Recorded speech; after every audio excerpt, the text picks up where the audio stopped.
Welcome to Samba Samba. Enjoy the video. You start by ensuring prerequisites are set.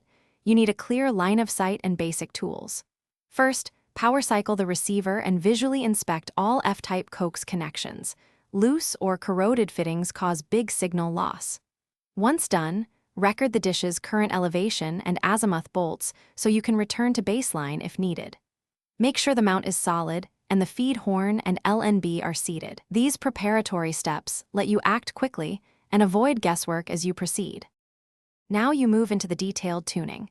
Connect a signal meter or use your receiver's signal strength and quality screen to judge changes. Slowly loosen the mount bolts and move the dish in tiny increments. Small tweaks can change SNR dramatically.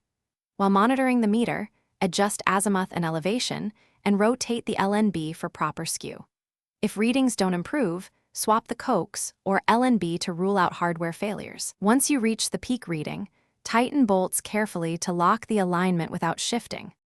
Finish by securely tightening the mount and sealing every connector with tape to prevent moisture ingress. Rescan channels on the receiver and confirm stable lock and picture. Make sure firmware is current and, if possible, test with another receiver to separate dish issues from receiver faults.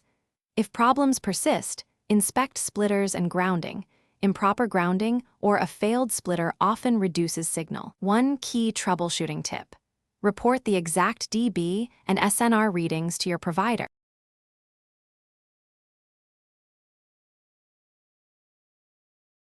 Thanks for watching.